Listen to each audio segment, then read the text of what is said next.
Welcome. We're honored to have you listen and participate in these dialogues produced by the Cora de Brazza Foundation. To learn more about the foundation and about how you can help us in our mission of unearthing untold stories of moral energy, please visit us at virtuesofpeace.com.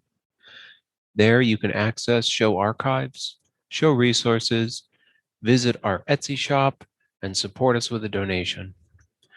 virtuesofpeace.com.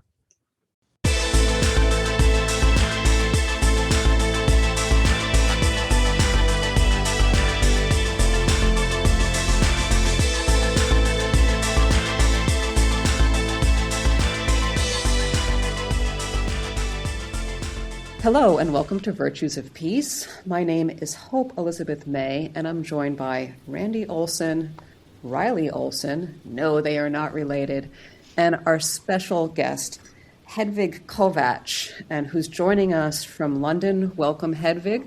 Thank you. I'm very happy to be here. Yes, we're happy to have you too, and happy to have you, Randy and Riley, as well. It's good to be here. Yes, happy to join again after a long time. Yeah. So first of all, before I get into what the show is about, so you, the listeners, know, all of us about 3 months ago were in London at the opening of the exhibit that Hedvig created at the Florence Nightingale Museum. So just all of us were there. It was very intense, and we're going to be talking about Hedvig's research and her learning journey. But the title of this show is Encountering Nurse Catherine Pine and the Militant Suffragette Movement.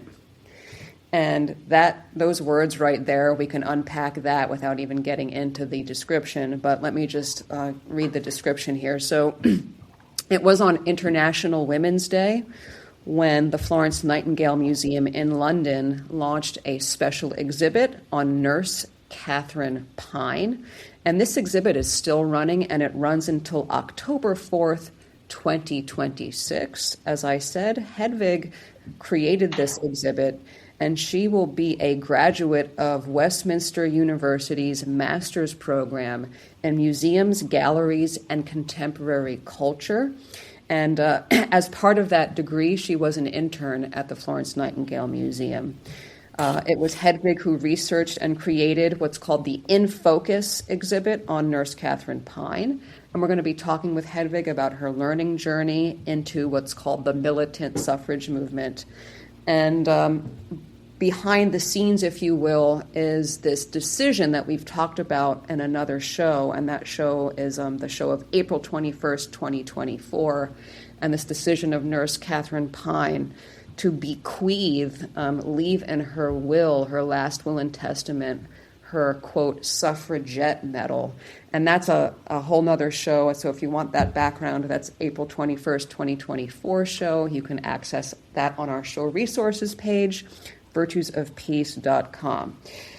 So, okay, Hedvig, so you're about to graduate in August, is that right? Early September, but okay, yeah, essentially. Okay, well, congratulations. Thank you. On coming to that amazing milestone. And so this is a master's degree that you're pursuing, correct? Yes, exactly. So this is a master's. It was a 2-year-long course. Essentially, the second year is just this placement. That's an extended placement. Mine was, I believe, it was in the span of 7 or 8 months, and then the rest is really just the dissertation work. Yeah. And so you're working on that now? Yes. So thankfully it's in a very progressed state, but I still need to, do some additional research and finalize things. But yes, that's the only thing I'm working on now. So it kind of feels like, in a way, as if I'm not even on the course anymore, because there's no lectures or anything like that happening. So it's this in-between period now. And you have to be proactive in writing and editing and so forth. Yes, yes, exactly. Which I quite love doing. It's just difficult when you start, but I can't quite stop when I get into it. Yeah, yes, we all know. And so this is a degree in museums, galleries, and contemporary culture. And can you say a bit about your background, because you're not from England, correct? Yes. Yes. So I was born and raised in Hungary, and I moved abroad to England when I was 18 for university for my BA course. My family still lives in Hungary, but I was quite set on settling down in the UK. Initially, my BA was in film and television, which is, I guess, a bit of a bigger jump from museums, but the way I'm looking at it, it is still culture and arts. So I worked in film for a bit after I finished that in the art department, which was quite interesting, but eventually I realized that as much as I'm fascinated by it, it's not the job I want to do long term. So that's when I did a career switch, I would say, but I wouldn't say that I already had a full-fledged career, but regular, yeah. I'm curious, like, how that moment where you pivoted into thinking about museums, like, where were you at? Like, how did you get to that place? Because that's a big shift. Yeah, it was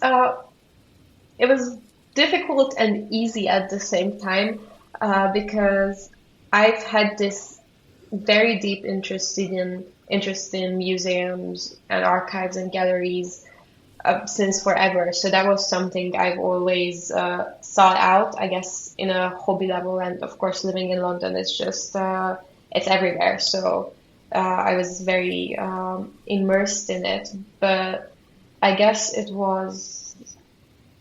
was working as a freelancer in film for about maybe 2 years when I got to the point of realizing that this is something that I don't see myself doing for the following decades, I guess. So in retrospect, it was it shouldn't have been as difficult of a choice, because at the time I felt like, well, I've gone down so far already. I don't know how to turn around now. Well, I was maybe 25 years old, so I wasn't that far down. But yeah, once I did make the decision to restudy and do my master's, and before that I was already volunteering with heritage organizations and other museums as well. So it was gradually building up to it, but when I did make the jump into doing my master's, it all kind of just fell into place, and it just felt right, if that makes sense. Yeah, no, that makes a lot of sense. I'm always just trying to understand how people go from one big transition to another. Yes, it's always an amazing story, so thank you. No, of course. And did you do your undergrad at Westminster? No, my undergrad was at University of the Arts, London. Okay. Yeah. I was going to just say, you mentioned you were 25 and you thought, oh, I've already gone so far this way, it's hard to switch. And that just made me laugh, because I'm sure everyone else here can remember too, when you're 25, it feels like, oh my gosh, I've already done so much, I'm stuck here, I can't change anything. So, being 25 and then being able to take that jump was brave, and then now looking back, are you well, of course I could make this? Yes, it sounds so silly, especially even at the time. I had family members who've done similar things. I've met countless people who have done similar things, and that there's people in their 40s who do this successfully. Of course you can do it at 25, but in the moment it's just terrifying to leave something that was going somewhere.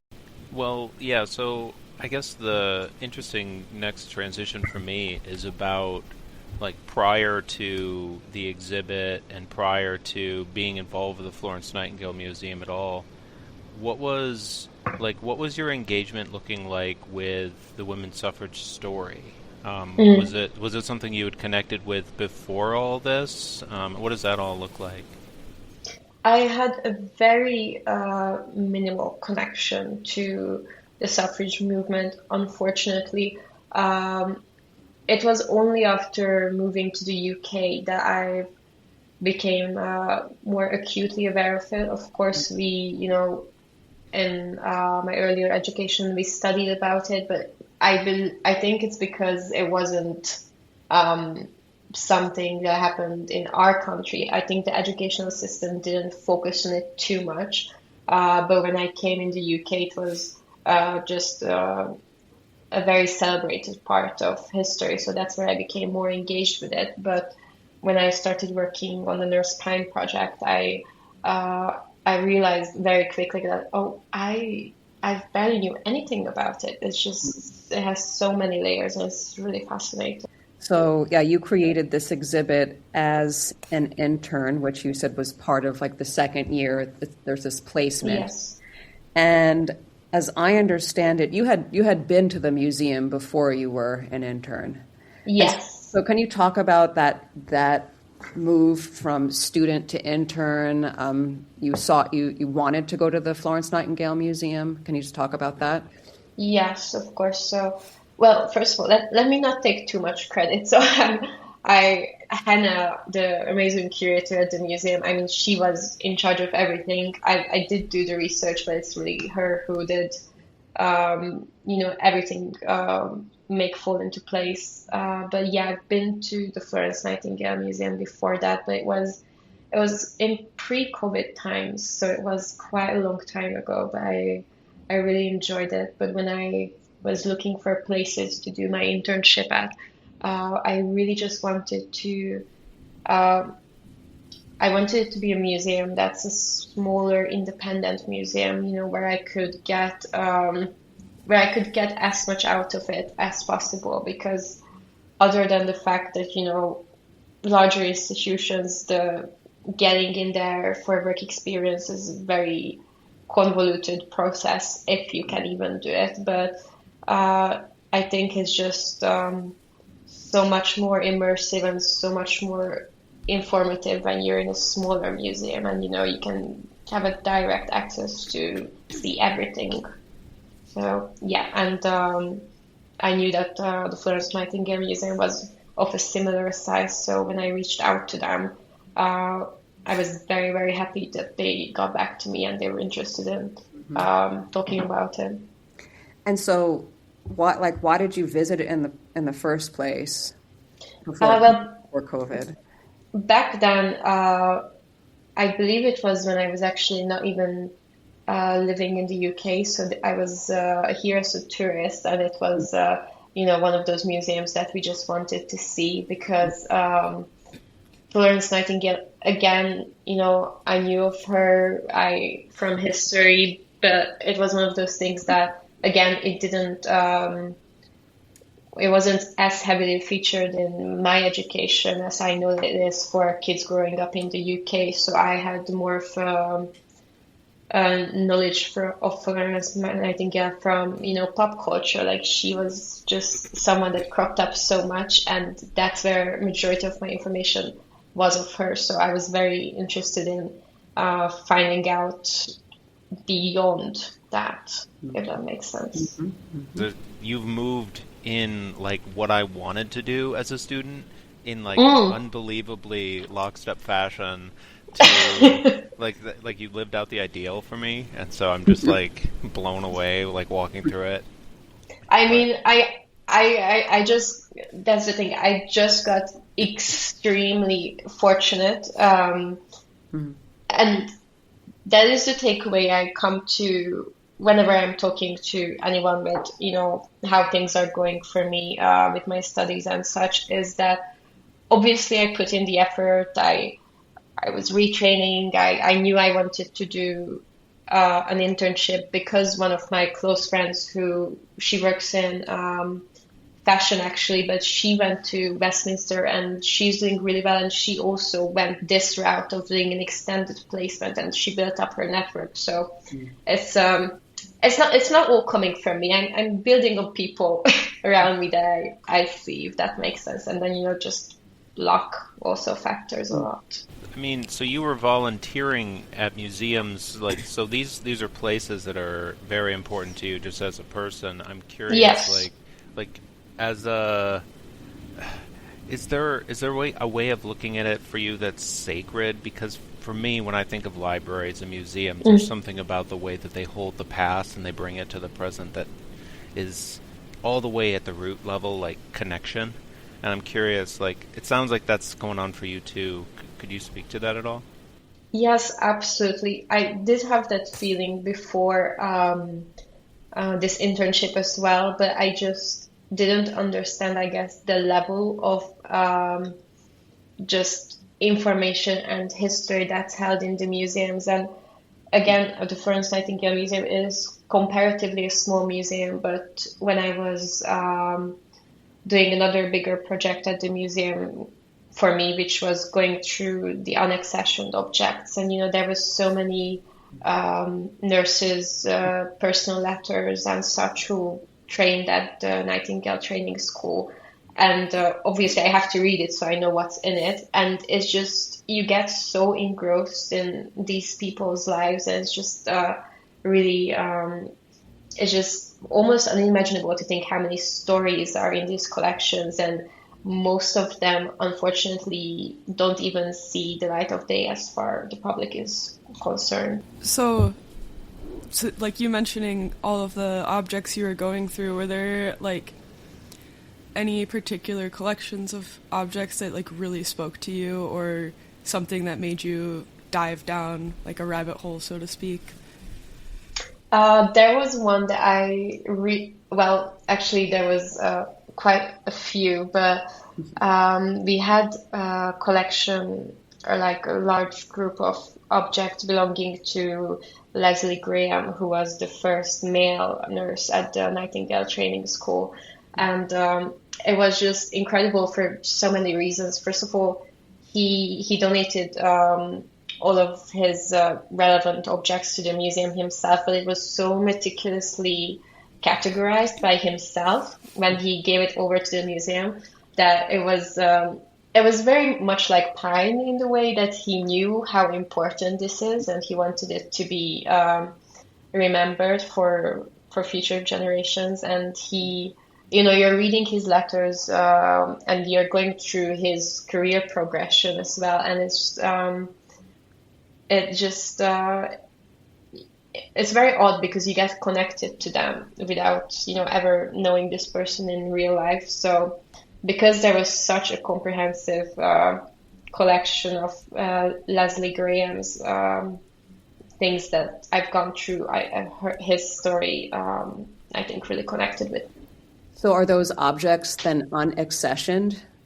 The Leslie They are. Wow. They are accessioned now, so I believe we already had a large chunk of it accessioned at the museum, and for some reason there was a part of it that I guess people didn't get to it, and then there's so much to do with the collections that I guess it was forgotten, and now it's accessioned though. So yeah. Okay, very good. And the dates of Leslie Graham, because I've never heard of him. When, Honestly, Ish. I don't recall. It's 60s, 70s ish, okay, I think. right. Okay. Yes. 1960s. Okay, amazing.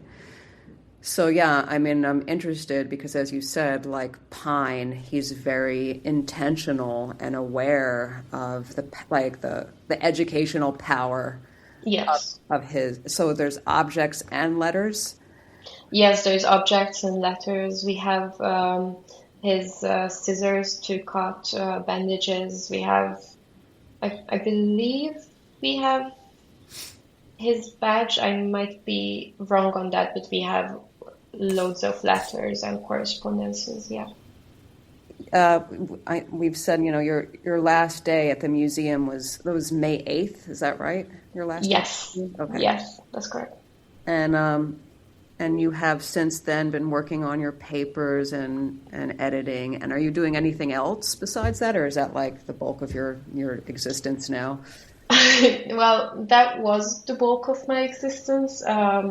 up until now, I am going to start a new job, however, tomorrow. Oh, wow. Yeah, yeah. So you always reach out to me in times of big changes happening.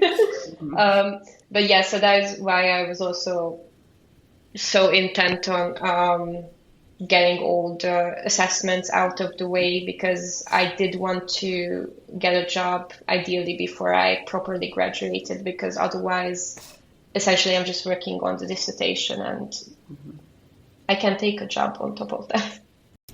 So, you left on May 8th, and now you're working on your dissertation. Is your dissertation related to your time at the museum or Catherine Pine, or is it something different? Yes, so it's something completely different, which I feel like is always a bit of a disappointing answer to give, because rightfully so, people think that it would be something connected to Pine, and that would be a lot easier as well. So, hey, maybe I made a mistake, but I'm really passionate about my research topic for my dissertation, which is about cemeteries in London that operate as cultural and community. That's really cool, actually. I'm not Thank disappointed you. by that answer at all. Yeah. Okay, And I'm glad to hear. it does relate quite a bit anyway to the medal, as we'll get into it, because it was left in her will, and like, so I guess it does. leftover object as a cultural piece, and then you're looking at cemeteries as, it's connected. It is connected, I guess. Yeah, it's respecting, the wishes of the dead, and it's a whole conversation about what is appropriate to do in a cemetery and what is not. So, yeah, I guess it does connect. So one of the things I'd be really interested to hear next is kind of how the project got started, like how it got brought to you, and how the medal just began being part of this project, because I know it just drops in, like this particular item is very heavy, it just drops and swallows the space around it intellectually for a while, because it's so cool, it has a gravity to it. I'm curious, how did this start for you, this particular object and this particular story? Yes, so I was very lucky. It was actually before just before I started my placement that Hannah and Laura from the museum let me know that this Catherine Pine exhibition that I didn't even know about beforehand is actually going to go ahead, because when we were still talking prior to finalizing things, they told me that they would be very happy for me to kind of undertake a bigger project, which I was very excited about, but I didn't know what it was going to be about. So it was just before the placement that I got, I guess, a summary document of Catherine Pine and the medal, and it was just so immediately engrossing. It's just so fascinating. And of course, I didn't know about Pine before, so it was all just so much information, and the Nurse Pine Medal website was just an incredible starting point, because I hope you say that it's, I guess, it's a map, it's a storytelling device, the medal itself, and it's really true, because it was really the starting point of the whole research process for me, to have these dates to refer to and these names to look into. I guess so you have these dates you can start with, and at what point do you start to become more passionate about her? Because I know when I saw you speaking about your research, there's something that it really ignited in you. I could see, so what I don't know, I guess at what point in starting this research were you whoa, this is an awesome woman? Honestly, immediately when I just read that initial document, and when I started researching with Hope's website, I was just immediately engrossed. And I guess a part of it is this incredibly unfortunate and just unjust fact that she's basically kind of forgotten by history.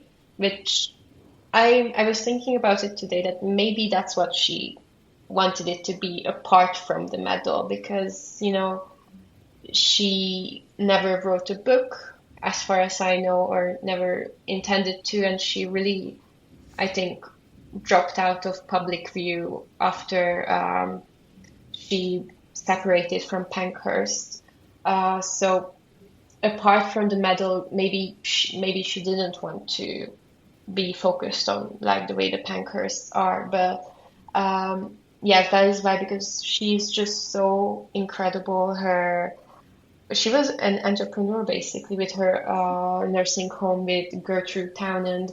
It's just in that time to open that as two women, and then they spent so much time in campaigning for the vote as well, and you can see it in the archive of the British Journal for Nursing, I believe it was, that they continuously appeared, both of them, for both how progressive their nursing home was at the time. And there was an article about a new working hours that they were trialing. I believe it was 8 hours, or just something that's so much less than even the standard is now, and how they were willing to pay for more nurses to work so they can provide better, more well-rested nurses to their patients. And which is, even today, this is revolutionary, to be honest. And on top of that, they were leading the nursing contingencies of the suffragette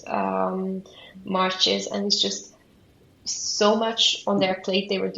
Both of them were doing so much, and I think it's just incredible. I find that interesting, you saying that she maybe didn't really want to be focused on, and connecting that back to this medal being such a wonderful, like, storytelling device. All of the dates, as you find out in your research, they're all related to the Pankhursts and her care of.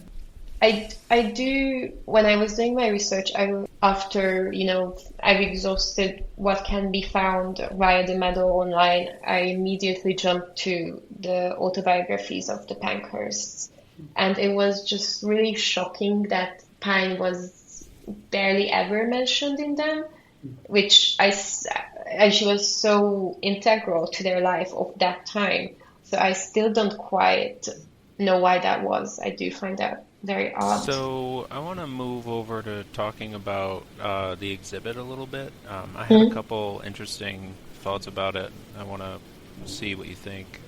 So first, just to recap, like, the exhibit consists of 7 panels tracing Pine's life, activism, nursing, work, and it's like there's a mystery surrounding her suffragette medal. And there's a lot of information packaged in this exhibit, but you had to like distill it down to these 7 panels. And I'm sure that there was a lot that had to get cut because there's a storytelling and narrative like requirement to the display. So I'm curious, like, as part of building it, what went into selecting how the panels were going to get like organized? I'm curious, like, how you did that. Yes, actually, that was for me, I think it was one of the most informative parts of my internship, because I was, just being in university, I was very used to how to put information into like an academic paper, but I didn't know how to translate that onto an exhibition. Obviously, it's very different the way you present things. So I was quite lost with that, and it was really both Hannah and Laura from the museum that really guided me, and they rewrote my this, I guess, master document I had into how it should be presented in the exhibition panels, and so that was just incredible from them. But when we were initially talking about how to divide up this whole story into these 7 panels, because the space that they do these in focus exhibitions is the same space, so it's the 7 panels are the standard. It was quite tricky, at the beginning of the research process, I was actually quite nervous on how I'm going to find enough information to fill the panels. And then, of course, by the end of it, we had to just cut out so much, which is obviously the issue you want to have. But it was very interesting because most of the documented years of Pine is when she was involved with the Pankhurst. So the Pankhursts were really weaved in throughout whole of the narrative, and it was actually Laura, the director, who said that if a person is coming to this exhibit, they are mostly drawn in by the suffragette aspect of it. Like, they are interested to see who this nurse was that was so close to Emily Pankhurst, and that is what probably the average visitor would like to see. So, we need to make this information readily accessible to them. So it was her suggestion to have two panels that specifically focus on the relationship between Pine and Pankhurst. One of them was just, about how their friendship started. And then the other one was the later years in the US and Canada. But of course, Pankhurst does crop up, obviously, all across. But, the bulk of their story is in those two panels. Yeah, I remember being there and knowing that, like, each one of the panels had, like, this completeness to it that I'm just still experiencing. It's been 3 months and it's still hitting me, so I just wanted to say thank you for a job well done on that in particular. Thank you. Well, I mean, again, I don't want to take too much credit because it was, like I said, this was the most, for me, this was the most formative part, I think, of as far as, learning how to create exhibits, how to format exhibits was really this part, because it's just incredibly difficult to divide up her life and her narrative. That's everything is interconnected, but try to separate it enough that it makes sense is quite. So can you speak to how, like, the metal being part of the exhibit changed the way you needed to organize and, like, structure that story, and that, because it seems like the metal becomes its own storytelling device. Yes. So just how did those two interact? Yes, absolutely. So we had the medal. I'm sure you remember, but for the listeners who weren't there, in this display case in the middle, and we had these panels describing briefly what happened with each corresponding date. So I think that was a decision made so I guess it was more clear for the audience, because if it's right next to the medal, you can read what happened and you can refer back to it when you're reading about the relationship between Pine and Pankhurst. So it wasn't, when we were talking about their relationship, it wasn't too much of like, this and this and this and happened, but you could go into more of, I don't want to say emotional respect, but more of a narrative, I guess. Yeah, because it's like all the list is here, so now we can explain it on the panel. Yes, yeah. Exactly. It's like, this is what happened when, and this is how it unfolded, and make things different. So, okay, I guess just to round that off, I know that the selection process is one of the challenges, but was there any other, like, overall hardest part of the research around this particular project that stands out? Yes, I think the hardest part was really finding out more about Pine's early years and before she went into nursing, really, because we had a lot of data available. She was studying and working at St. Bartholomew's Hospital, so I went into their archives to, look at relevant objects, and we could find quite I think, a decent amount of information about her as a training nurse, but everything before that is quite undocumented because she was living at home in Kent with her parents. So it was mostly, obviously, we are drawing a lot on Elizabeth Crawford's book about the suffragettes. So she has really done the legwork for us to build upon. But she was referencing these dates that I could then follow up in the census records and build upon a bit with, baptism registers. And then you can find out a bit more about her, that the father was, for example, a corn merchant, and,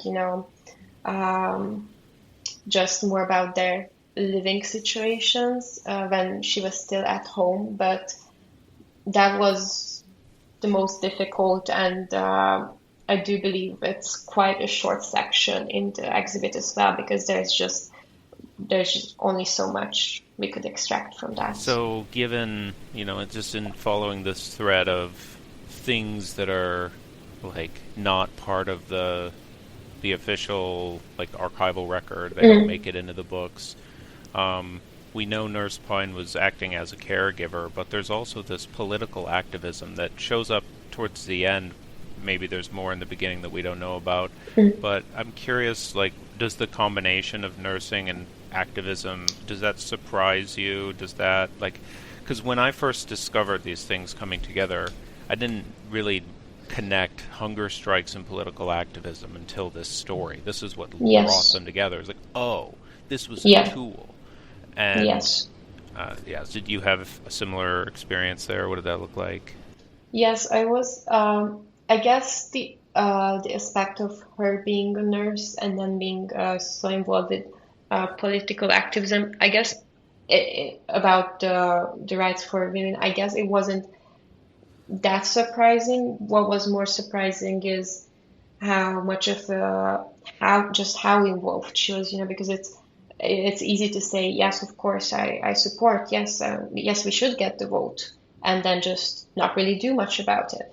But like I said, in the British Journal of Nursing, you can see that she was leading these marches. She was so actively participating in them, and in the suffragette journals and newspapers, you can see that both her and Gertrude Townend funded and donated more significant amount of money to the movement. So it was, I guess, an interesting thing about Pine is, even though she was so closely aligned with the Pankhurst, she, as far as we know, she never did any illegal means of protesting.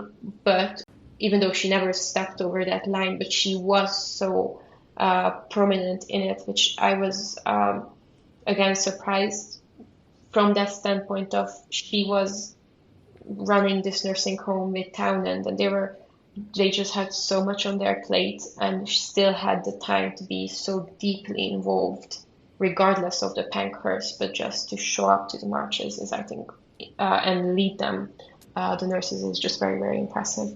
It's interesting because, as you say, like, she did not directly participate in any criminal action, but the authorities had a file on her for aiding and abetting. Yeah. So she was, indirectly, if you will, supporting a criminal enterprise. Yes.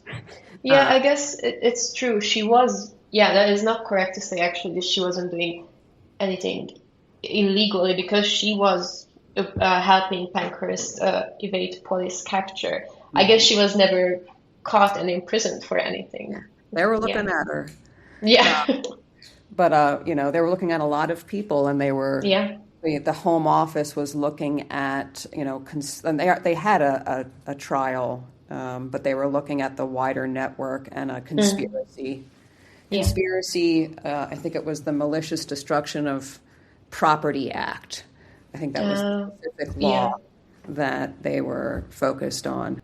But I also want to ask, because as Randy, pointed, like, you guys are talking about all of the stuff that didn't make it in to the exhibit, and given all, and you're really learning about the suffrage movement in a very deep way with this story. And is there a story that stays with you? Like, is it the Cat and Mouse Act? Is it the hunger strikes? Is it her nursing home or entrepreneurial skill that you mentioned? Is there something that sticks out for you out of all of the landscape of story that you uncovered? I would say, apart from just everything to do with Pine, that something that or someone that I came across while researching Pine that really stuck with me is Ethel Smith. So Ethel Smith was a pioneering musician, again, a pioneer for the queer community, especially in that era. And she was, again, a suffragette too. And actually, it was Ethel Smith's book called Female Pipings in Eden that was, again, just an incredible resource on Pine, especially because in that book, Smith included a lot of her personal correspondence with Pankhurst. And then I could see what I guess I was hoping to see in the Pankhurst biographies, but they were not there, is in the letters Pankhurst was referencing Pine a lot, talking about how important Pine was to her. That was very just incredible, and it was a great resource. But apart from that, Ethel Smith herself is just an incredible person. And reading that book, I'm sad to say I still haven't finished the book, the complete book, because it's not just all about the Pankhurst. That's just a part of it. Apart from being an amazing composer, her writing is incredible. She is extremely talented. It's a page turner, really. She's so funny, and just to think of her as just being a pioneer and a leader in so many things is, I think, compared to how fascinating she is, I don't think she's well known enough. So Ethel Smith, yeah, I would say she's, yeah. And I think there's a picture of her and yes, Pine. Such a great picture.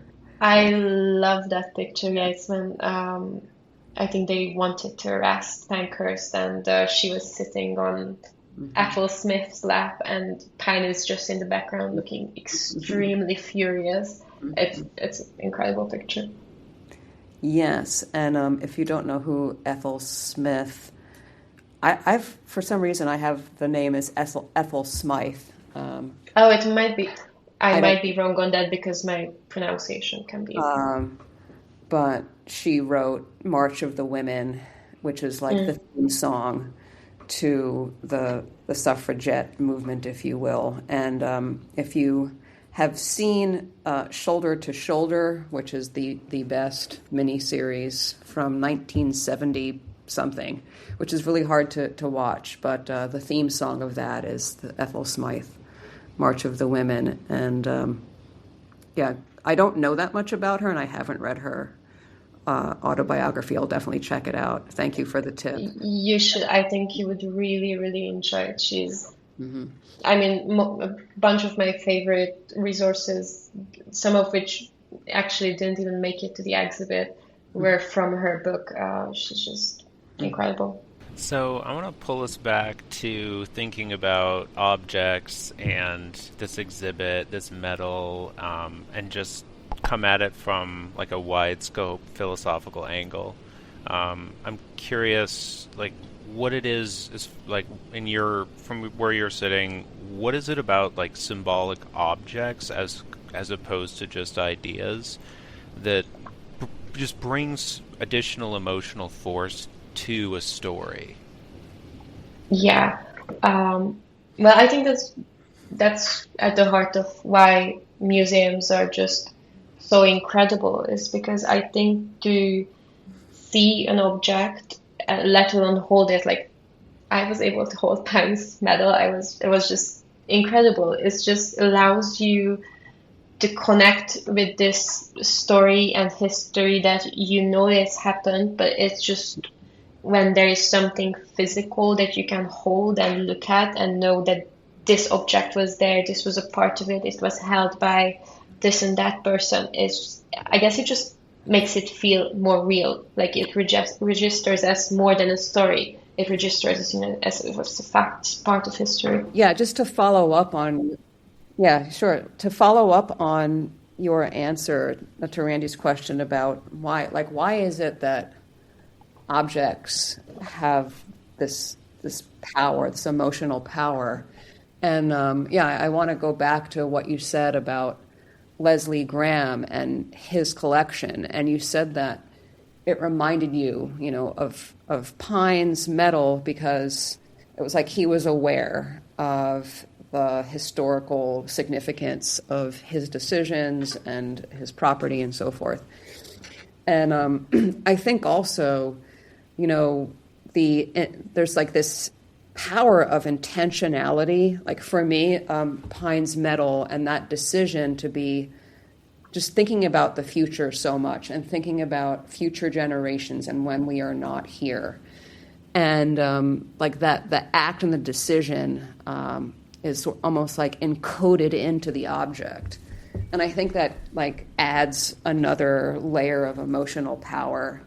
Because, there are many objects that come into the collection that don't have that provenance where the person's like, okay, I know I'm going to die, I'm going to leave it for historical purposes. And they still have historic power. But my point is, like, when you have someone doing that, that adds a layer to it. Yes, that's so true. Yeah, I think that what you've described is a really cool structure. Yeah, no, you're so right. There is something when you know that a person was thinking about their own death and how what they want to be, I guess, remembered for, what they want to ensure that lives on after them, their achievements, and if it has any significance, for wider history. It definitely adds an aspect to it that's really moving.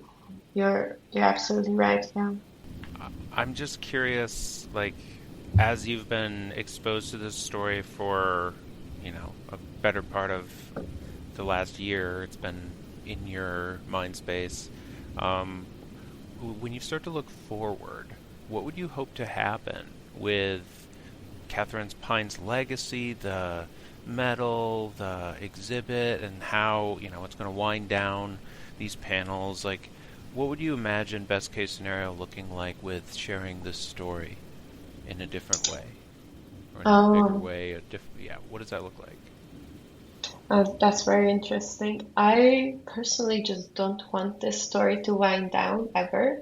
If anything, I just want it, to transform, if not me, someone else to do deeper research into her, compile something even more comprehensive, because I believe that, Hope's work, both Hope's and Elizabeth Crawford's work into securing the medal to enable Pine's wishes to be fulfilled, for us to use it as, I guess, educational and inspirational object. I do think that there is still work to be done. I think this exhibition has brought Pine a bit more into the public knowledge, but I think she's just so fascinating, and she is such an incredibly important person that I do think her story deserves to be told, again and again and again. So I really hope to see this exhibit and the medal itself to, I guess, go on to even bigger and better things. I just hope that we can get more people to be familiarized with Pine. Well, thank you. I really feel the same way, and it's awesome Great. to hear that coming from a person who could put the exhibits together like that. No, I do. I really feel quite passionate about it because like I said at the beginning, for me, since the internship has ended now, so it does feel like I'm so physically removed from it. It feels like it's a lot more in the past for me, but it was quite a long time working on it and just being so engrossed in Pine's story and the medal itself that um, it just makes me sad to think that, I think she still deserves so much more respect and just publicity, I guess. I think we're coming close to a wrap-up phase here. Was there any other questions before we do final thoughts, Hope or Riley? No, I have no further questions. I do not. I'm just taking it all in. All right. Well, in that case, let's go around and just sort of share one summarizing thing from either this conversation or this story. I'll go first and just get us started, and then we'll have Riley go next. So my main takeaway has to do with like how hard it is to just build anything, and it's a follow-up on our like the fact that there's a concentrated effort to push a story into the future through this metal and through this object and all the conscious attention that went into it. Because like it's not just that they made something, there was a medal made, and it's not just any medal, it's a medal with a story, and it's not just any story, it's a story about like the largest project that humanity has ever undertaken related to like political enfranchisement of women. And so like the fact that all of that is nested together in a physical item, and there are many such physical items, but this one has a special story. I'm really, my takeaway is the effort that goes into the building of a thing and how it's like it really pays off, because here we are appreciating this, so much later. So that's my takeaway. Mine, I'd say, so with the Cordo Brazo Foundation, we talk a lot about moral exemplars or morally energetic people, and Catherine Pine is certainly one of those people. And after being at the museum, seeing this exhibit, and all the conversations had about her before we went to visit, and now having this conversation here with Hedvig, hearing about her process, it's just, the phrase morally energetic individual is just so perfect, because there's just this magical energy that's coming from this that I need to go do more research now, and I really hope that everyone seeing that exhibit and everyone hearing this feels the same way. And that's all I've got. Cool. I'll go. So somewhere, it may be on the website, nursepinemedal.com, but and Hedvig, you mentioned the British Journal of Nursing. And when per Nurse Pine, again, the episode from April 21st, 2024 is where you want the deeper backstory about the medal. But when she died, she bequeathed this to something called the History Section, an archive of the British College of Nurses. And when they receive it, they have a journal, and they write an article that's titled "A Worldwide Gift to Women." And that's very significant because, there's one way to approach this story, which is this is, nursing history. And this just has to do with like the suffragette movement. But the fact that the title of this article of October 1941 is "A Worldwide Gift to Women." And I just think it's very significant that Hedvig, you from Hungary, and myself from the United States came together on International Women's Day. And then there are people from other countries that were there. And this is what Riley is talking about, like this moral energy. This is something that doesn't really know boundaries when it's in a person. And I'm struck by that, and the education that this moment it has on everybody. And you know, the medal is something that, you know, came into my life because I made the decision to reproduce the hunger strike medals. And there's a panel, you know, in the exhibit on the hunger strikes and the Cat and Mouse Act and the hunger strike medal. And I did that because, like you're saying, Hedvig, some of these stories, it's sad that they're not known. And most people in the United States, A, do not know the story of the U.S. movement, and B, definitely do not know the story of the British movement, and C, have never heard the name Pankhurst, and D, have never heard the name of Nurse Catherine Pine. So these medals were made because, you know, having a visible thing is more impactful on the conscience, if you will. And so, yeah, there's so much work to be done.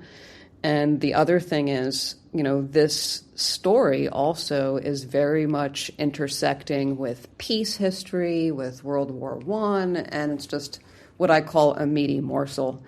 So yeah, the bumper sticker to put a bow on it is just how this is a story that's not just about a British nurse during the British suffrage movement. And yeah, that's all I have to say. And Hedvig, you have the last word. I'm in a very difficult position because all of these were very touching.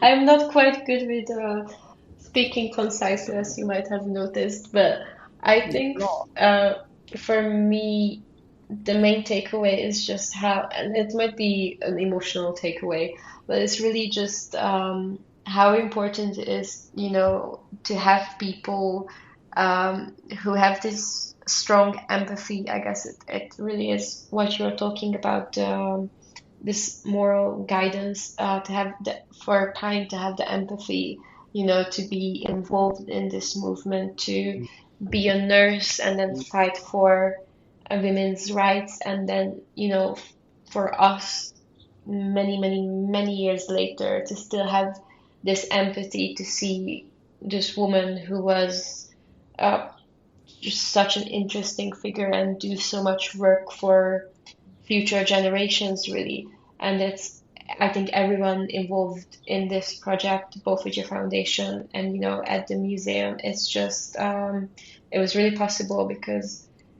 all of these people just have this deep sense of empathy and care about making sure that this story doesn't get lost and that we can appreciate it and, you know, respect her as well. Mm-hmm. Well said. Thank you. Yeah, that was great. I appreciate you being here with us, Hedvig, and obviously hope for kind of organizing everything and getting us together here. I think that's perfect. Mm-hmm. All right. Lovely. Yeah. Thank you so much. Thank you so much, Hedvig. It was wonderful to talk to you again. Yes, I know it's been so long. I hope I can see you guys in person at some point again. Absolutely. And good luck with your new job tomorrow. Thank you. Thank you so much.